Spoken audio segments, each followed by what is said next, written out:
नमस्कार, दोपहर 12:30 बजे के बुलेटिन में आपका स्वागत है। मैं हूं आपके साथ निधि वासंदानी। आज की सबसे बड़ी खबर, अयोध्या में राम मंदिर के निर्माण के लिए विधेयक पेश करने की मांग को लेकर विश्व हिंदू परिषद वीएचपी की विराट धर्मसभा शुरू हो चुकी है और दिल्ली के रामलीला मैदान में लोग जुटना शुरू हो चुके हैं। विराट धर्मसभा में करीब 5 लाख लोगों के पहुंचने का दावा किया जा रहा है। दिल्ली एनसीआर से करीब 10,000 बसें Rajghat, Jhandewalan, Lal Qila, Jawaharlal Nehru stadium, India gate पर लगाई गई है। यहां से लोग पैदल ही रामलीला मैदान में पहुंच रहे हैं। धर्मसभा शाम 4 बजे तक चलेगी, जो कि वीएचपी ने बुलाई है। मैदान के अंदर 10 बड़ी स्क्रीन्स लगाई गई हैं और बाहर 17 स्क्रीन्स लगाई गई हैं, जिससे लोग मंच पर चल रही गतिविधियां देख सकें। इसके अलावा राजघाट चौराहे, आईटीओ और रंजीत सिंह फ्लाईओवर तक भी स्क्रीन और साउंड सिस्टम लगाया गया है। तो ये बड़ी बात कि वीएचपी ने धर्मसभा बुलाई है और बताया जा रहा है कि 3 से 5 लाख लोग जुट सकते हैं। इसी के मद्देनजर आइए एक रिपोर्ट आपको दिखाते हैं। विश्व हिंदू परिषद की तरफ से एक विशाल धर्म सभा का आयोजन किया जा रहा है रामलीला मैदान में और बड़े स्तर पे तैयारियां की गई हैं। एक स्टेज लगाया गया है बहुत ही बड़ा, जिसमें विश्व हिंदू परिषद, राष्ट्रीय स्वयंसेवक संघ और जितने भी संत समाज के लोग हैं जो कि राम मंदिर के मूवमेंट से शुरू से जुड़े हुए हैं, वो बैठे हुए हैं और अब से थोड़ी देर में वो यहाँ जो लोग आए हुए हैं उनको एड्रेस करेंगे। विश्व हिंदू परिषद के मुताबिक 5 लाख लोग इस धर्म सभा में आएंगे और एक बड़े स्तर पे इंतजाम किए गए हैं। आप देख सकते हैं पीछे यहाँ पे लोग आना शुरू हो चुके हैं। काफी संख्या में 5 लाख लोग आने की उम्मीद है और तरह तरह से लोग यहाँ आए हुए हैं और एक ही डिमांड है, चाहे विश्व हिंदू परिषद हो, चाहे राष्ट्रीय स्वयंसेवक हो, संघ हो, कि केंद्र सरकार जल्द से जल्द राम मंदिर निर्माण को लेके संसद में अध्यादेश लाए, कानून बनाए। 2 दिन पहले संसद के सत्र से इतना बड़ा आयोजन दिल्ली में हो रहा है। 2 दिन बाद 11 तारीख को संसद का सत्र है। अब देखना ये होगा कि सरकार आखिरकार अध्यादेश लाती है या नहीं, लेकिन एक बड़ा आयोजन रामलीला मैदान में यहाँ किया गया। आप देख सकते हैं जहां तक आपकी नजर जाएगी लोग ही लोग आपको दिखाई देंगे। 5 लाख लोगों के यहाँ आने की उम्मीद है। सुरक्षा के काफी कड़े प्रबंध भी यहाँ पे किए गए हैं और एक ही मांग है यहाँ आए लोगों की, विश्व हिंदू परिषद की, राष्ट्रीय स्वयंसेवक संघ की, कि सरकार जल्द से जल्द अध्यादेश लाए राम मंदिर के मुद्दे पे। 11 तारीख को संसद का शीतकालीन सत्र शुरू हो रहा है। अब ये देखना होगा कि क्या इस सत्र में सरकार अध्यादेश लाती है या नहीं, क्योंकि संघ परिवार, विश्व हिंदू परिषद एक तरह से दबाव डाल रहे सरकार पे कि जल्द से जल्द जो है एक अध्यादेश लाया जाए, कानून लाया जाए राम मंदिर निर्माण के लिए। कैमरा पर्सन पंकज के साथ मोहित भट्ट, रामलीला मैदान से, इंडिया न्यूज के लिए। और आरएसएस के भैया जी जोशी इस वक्त कुछ बोल रहे हैं मंच से। आइए सीधे लेकर चलते हैं आपको रामलीला मैदान।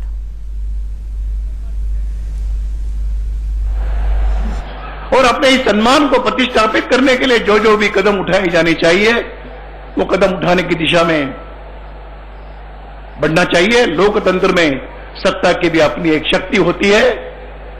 आज की वर्तमान सत्ता से हम अपेक्षा करते हैं कि अपने पूरे सामर्थ्य का उपयोग करते हुए इस दिशा में आगे बढ़े। लोकतंत्र में जनता की आकांक्षाओं, जन सामान्य की आकांक्षाओं की पूर्ति करना, ये लोकतंत्र में सत्ता की प्राथमिकता होनी चाहिए।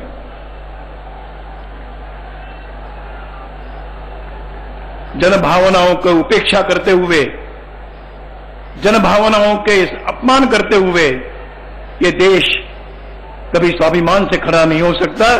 इस देश की सब प्रकार की व्यवस्थाओं ने इसके बारे में सोचने की आवश्यकता है। और लोकतंत्र में तो हम कहेंगे कि सत्ता ये सर्वोपरि नहीं, परंतु महत्वपूर्ण भूमिका निभाने वाली होती है। सत्ता के केंद्र में बैठे हुए लोगों ने इसको समझने की आवश्यकता रही। और हमारा विश्वास है कि आज सत्ता के केंद्र में संचालित करने वाले बंधु इस समाज की भावनाओं से भली भांति परिचित है। केवल परिचित नहीं तो सहमत भी है। अंतर के मन से अगर वो प्रश्न पूछेंगे तो हम जो कह रहे हैं उसके अलावा और कोई विचार वहां पर नहीं होगा, ऐसा हमारा विश्वास। इस विश्वास को बनाए रखना पड़ेगा।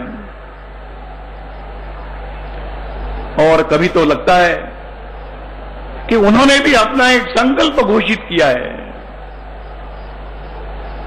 अयोध्या में ही राम मंदिर बनेगा, राम जन्मभूमि पर बनेगा, मंदिर वहीं बनाएंगे की घोषणा इन सब लोगों ने की है जो आज सत्ता में बैठे हुए हैं। उनका भी संकल्प है। मैं समझता हूं कि यह संकल्प पूर्ति का अवसर अब आ गया है। बिना किसी झिझक के, बिना किसी संकोच के अपने संकल्प को पूर्ति करने की दिशा में उन्होंने बढ़ना चाहिए। यही हम सब उनसे निवेदन करते हैं। संविधान का मार्ग है, न्याय है, ये सभी मार्ग अभी शेष है। और लोकतंत्र में संसद का भी अपना एक अधिकार है, संसद का दायित्व भी है, दायित्व भी बनता है। और इसलिए यहां के पूज्य संतों के द्वारा जो व्यक्त किया गया, करोड़ों राम भक्त जो चाहते हैं, उस कानून बनाने की दिशा में वर्तमान सरकार ने पहल करनी चाहिए। इसका और कोई विकल्प आज ध्यान में नहीं आता है। अगर यह पुनीत कार्य होना है तो इसकी जितनी भी बाधाएं हैं, उन बाधाओं को दूर करने के लिए निर्भयता से आगे आने की आवश्यकता है। यही हम सब राम भक्तों का एक निवेदन है। हम भीख नहीं मांग रहे हैं, हम अपनी भावनाओं को व्यक्त कर रहे हैं। और उस भावनाओं का सम्मान करना, भावनाओं की अपेक्षाओं की पूर्ति करना, ये लोकतंत्र में इसमें सत्ता की बड़ी भूमिका होती है। और हमें विश्वास है कि आज के सत्ता में बैठे हुए बंधु इन सब बातों को समझकर एक सकारात्मक पहल की दिशा में कदम डालेंगे। यह हम सब विश्वास व्यक्त करते हैं। हो गए। अब ये मेरे मंच के बाईं ओर जो कार्यकर्ता उधर से आ रहे हैं, और कृपया जो मार्ग निश्चित है उसी से आएंगे। और जो वहां पर सुरक्षा कर्मी लगे हैं वो हमारी व्यवस्था के लिए लगे हैं। हमारा फर्ज होता है कि हम उनका सहयोग करें और उस सहयोग के द्वारा ही अपने कार्यक्रम को यशस्वी बनाने में सहयोग दें। जो मीडिया कर्मी भी हैं वो भी कृपया वहां से हटने कृपा करें। मान्यवर भैया जी जोशी। 1992 में देश के कोने कोने से आए हुए कार सेवक, राम भक्त, उन्होंने अपने शक्ति का, सामर्थ्य का परिचय दिया और उस आक्रांताओं के निशाने को मिटा दिया। लेकिन काम अधूरा हुआ। ढांचा तो उद्ध्वस्त हुआ, समाप्त हुआ, उसकी निशानी कुछ नहीं बची। लेकिन भगवान राम तो वहां पर बहुत अस्थायी निवास में रह रहे हैं। जब जब वो कोई भी वहां पर दर्शन करने के लिए जाता है, एक पीड़ा का अनुभव करता है, एक वेदना का अनुभव करता है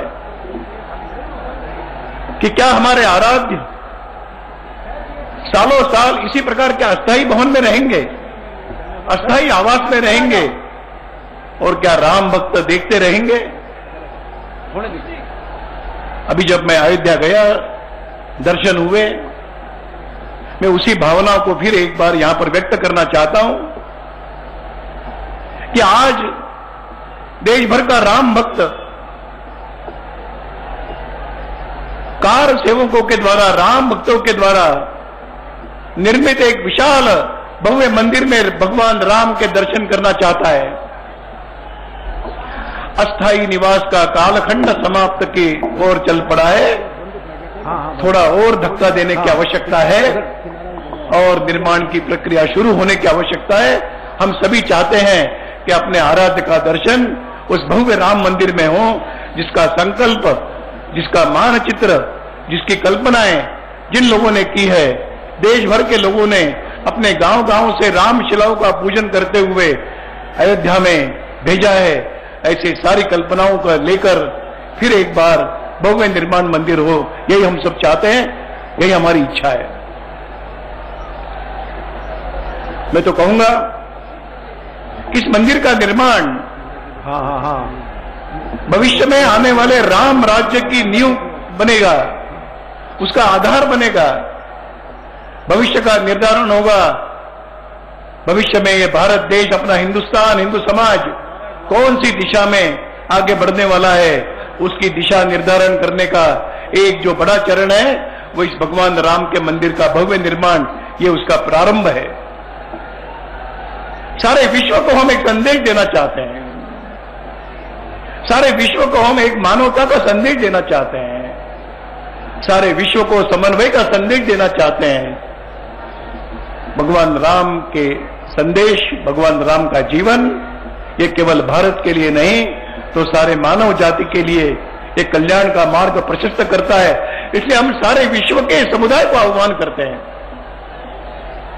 कि इसको संकुचितता के सांप्रदायिक की दृष्टि से न देखें। ये किसी भी एक स्वाभिमानी देश का एक सम्मान का प्रतीक है, यह सबका अधिकार है। स्वतंत्र देश को अपने सारे स्वाभिमान स्थापित करने का अधिकार है और इसलिए उस पुनर्प्रतिष्ठा का ये कार्य प्रारंभ होने वाला है भगवान राम के मंदिर के निर्माण के साथ। इसलिए भविष्य का भारत कैसा होगा ये निश्चित होने वाला है। इस प्रकार की बाधाएं दूर होने के बाद जब मंदिर का कार्य प्रारंभ होगा तो ये बाधाएं दूर। देश के धर्माचार्य, मठाधिपति, महामंडलेश्वर, आचार्य, जन सामान्य के साथ साथ गांव गांव में रहने वाला, नगरों में रहने वाला, पढ़ा लिखा, अनपढ़, धनवान, संपन्न, गांव का रहने वाला, वनांचल का रहने वाला, नगरों में रहने वाला, ये करोड़ों का राम भक्तों का जो भाव है वो धर्म के धर्माचार्यों के साथ उनकी भी अपनी एक भावनाएं हैं और इसलिए उस आकांक्षा की, इच्छाओं की पूर्ति हो शीघ्रता से। बहुत वर्षों तक राह देख ली है हमने, न्यायालय का सम्मान करते हुए अभी तक राह देखी है, लेकिन अब लगता है कि न्यायालय के इस राह देखते देखते हमारी भी राह देखने की सीमा आ गई है और अब एक ही विकल्प बचता है जो सब संतों ने कहा, सब धर्माचार्यों ने कहा, सभी की भावना है कि कानून बनाते हुए इसकी सब प्रकार की बाधाएं शीघ्रता से दूर हो, यही हम सबकी आकांक्षा है।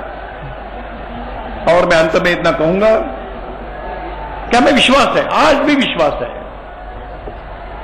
कि जो देश भर में हो रही है सैकड़ों की सभाएं, इसमें आने वाला लाखों का हिंदू समाज ये जय श्री राम के नारे न्यायालय तक पहुंचेंगे। न्यायालय भी जनभावनाओं को समझकर उचित दिशा में कदम उठाएगा।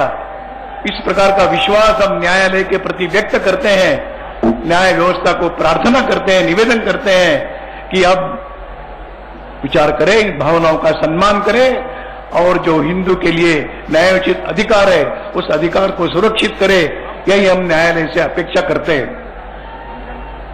30 वर्ष पूर्व इस देश में एक लहर चली, एक गीत चला, फिर आज उस गीत के पंक्तियों को स्मरण करने की आवश्यकता है। उस समय हमने कहा था, कोटि कोटि हिंदू जन का, कोटि कोटि हिंदू जन का हम ज्वार उठाकर मानेंगे। ज्वार उठना शुरू हुआ है, ज्वार उठना शुरू हुआ है। हम करने क्या चाहते हैं? तो हम कहते हैं कि ज्वार उठाकर हम इस भारत को भी भव्य बनाएंगे और भगवान राम का भी मंदिर भव्य बनाकर रहेंगे। फिर एक बार मैं कहूंगा, ये संकल्प पूर्ति तक अनवरत चलने वाला ये प्रयास, ये आंदोलन चलता रहेगा, चलता रहेगा। हम सब लोग अपने अंदर की राम भक्ति को शक्ति के साथ प्रकट करते रहे, इसी प्रार्थना के साथ। और सब फिर एक बार पूज्य संतों के चरणों में प्रणाम करते हुए मंदिर वहीं बनाएंगे। भैया जी जोशी को आप सुन रहे थे, आरएसएस के सह कार्यवाह, और उनका साफ तौर मुद्दे पर हम भीख नहीं मांग रहे हैं, इसीलिए यहां पर विधेयक के जरिए कानून लाकर इसे पारित किया जाना चाहिए और राम मंदिर बनवाया जाना चाहिए, क्योंकि जो अदालती सीमा है उसका धैर्य अब खत्म होता जा रहा है, इसलिए इस पर कार्रवाई जल्द होनी चाहिए, ये कहा भैया जी जोशी ने। एक छोटा सा ब्रेक।